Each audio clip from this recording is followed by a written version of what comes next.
Good day, ma'am, and good day, all. Here we are from the fifth group, want to present the result of our discussion that is about the nature of teacher education. But before it, I want to introduce the member of the fifth group. There is Okta Sitompul, Enji Sihite, Abi Sakrina Situmorang, and Imelda Opusunggu. And now I want to start it. What is the nature of teacher education? Nature of teacher education. For the first is teacher education is a continuous process and its pre-service and in-service components are complementary to each other.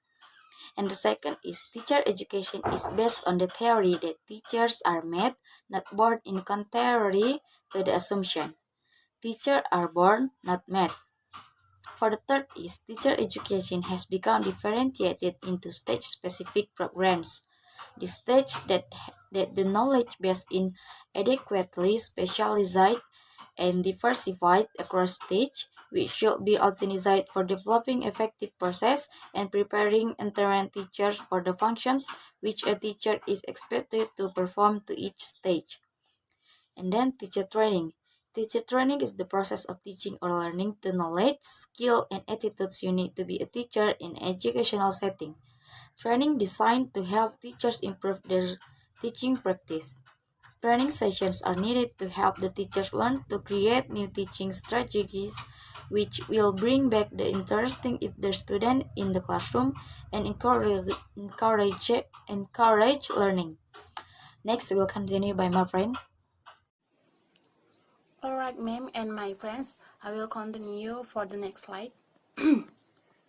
Types of teacher training. First, pre-service training. Pre-service training takes place before a teacher starts their job. They refers to student teachers who will become teachers after completing their pre-service training. Pre-service training could involve a component on inclusive education or how to respond to special educational needs in the classroom. And second, in-service training. In-service training can be organized for a group of teachers from different schools or can be organized for a whole team or teachers in a school whole school approach. Third, distance learning or self-study. Distance learning can be very useful for teachers who are unable to attend training even due to problems with scheduling or long-distance travel. In distance learning and self-study course, the teachers and learners are separated by time and space. Differences between teacher training and teacher education. Teacher training involves learning real-life classroom situation. This includes classroom management, identifying students and their skills, keeping record and scores, and focus on teachers' performance and skill in a classroom. There are various institutions and model schools to provide this training, and this process takes several years depending on the institution. Meanwhile, teacher education focuses on improving teachers' mind and knowledge. This method is about the theoretical work, methodologies, and procedures of teaching. Thank you. Teacher development. Teacher development has emerged over the last decade as an identifiable area of study and much has been written on the subject.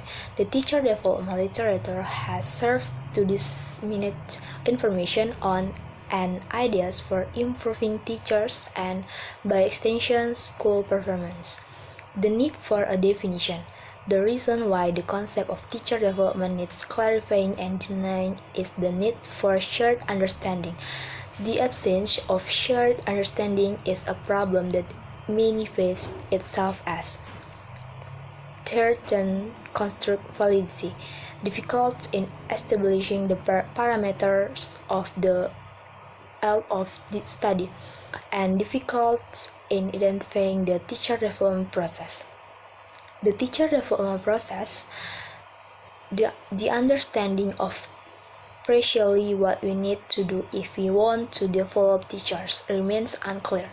As Russell and Manby point out, ask any teacher or professor, how did you learn to teach? As likely as not, the response will be by teaching or by experience, and little more will follow. As Tourk The answer were obvious and unproblematic, while there is an implicit acknowledgement that action and performance can be learned through or by experience. There is little understanding of how this comes about. And the conclusion is conceptual clarity is a developmental feature of areas of study. Just as in the context of individual studies, contracts may be read and concepts read as the work progress. So too on a larger scale, those conceptual clarity take time to achieve within agreement acts. If it is not addressed, this and another key teacher development issues will remain inadequately examined, and the credibility of teacher development as an area of study will be undermined.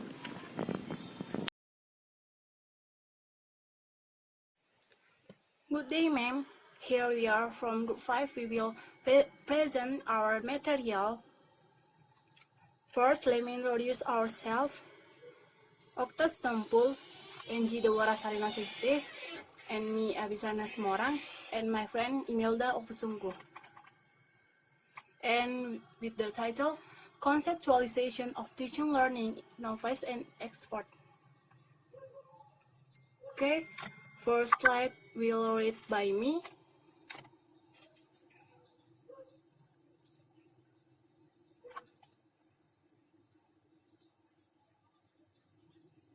Teaching learning as skill learning.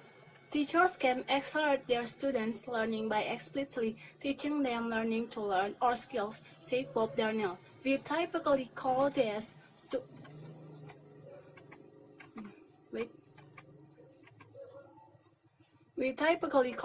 the skill, he said, but actually they're skill learning skills. Next, according to Darnell, research and experience have shown that high-performing students tend to first establish goals, next determine essential information, next find patterns and chunk information, next then and manage time or prioritize, and the last seek help when necessary. And for our third slide, as a cognitive process, cognitive learning is a style of learning that focuses on more effective use of the brain. To understand the process of cognitive learning, it's important to know the cognitive learning process and to chart the learning process for optimal thinking, understanding, and retention or what we learn. With cognitive learning strategies, Okay, functions of cognitive learning.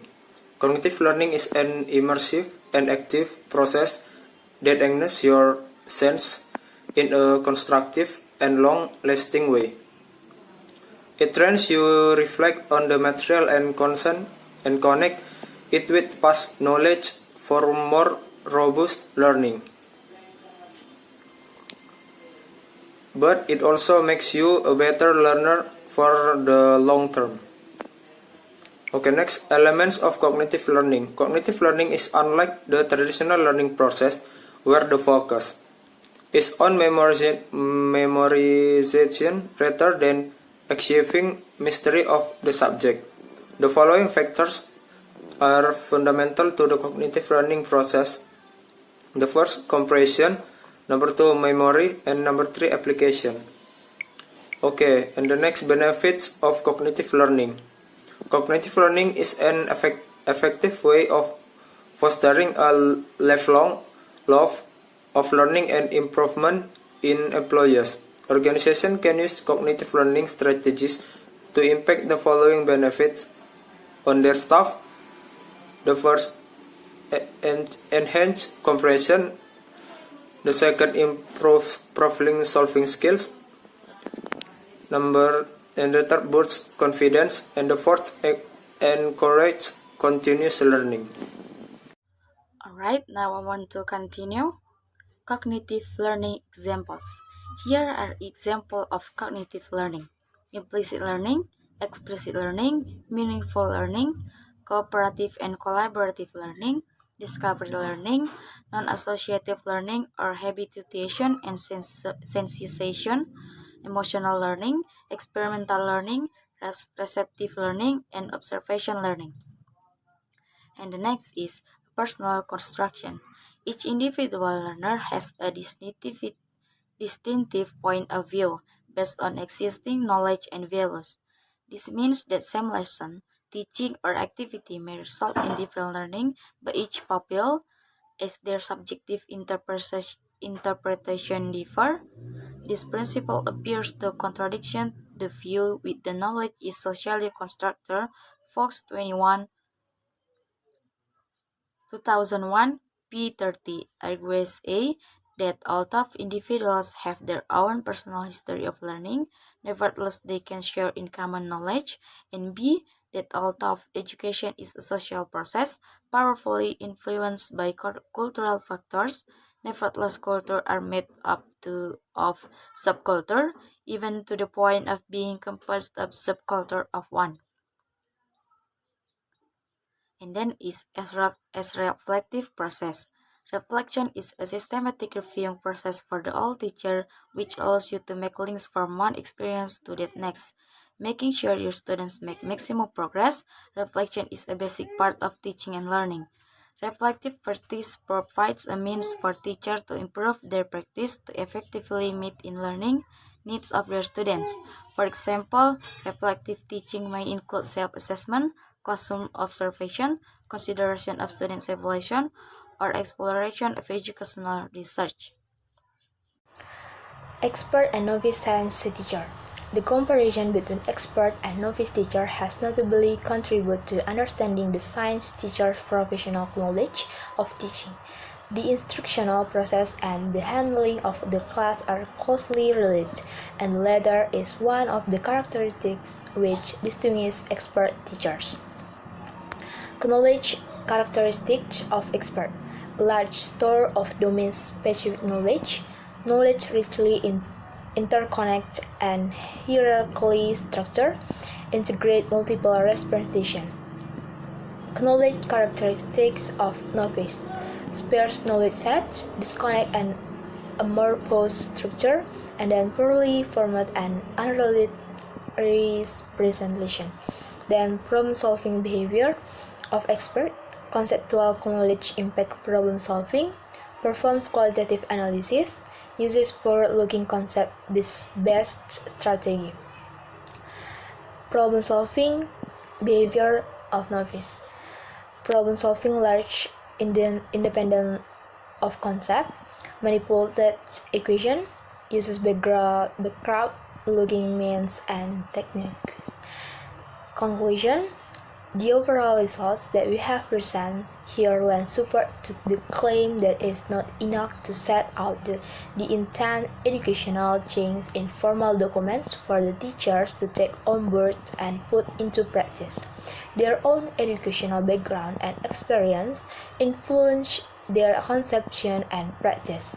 Moreover, the step from conception to practice is not taken in simple linear way. Thus, Gill showed himself to be more traditional in his practice than in the conception that he had expressed previously.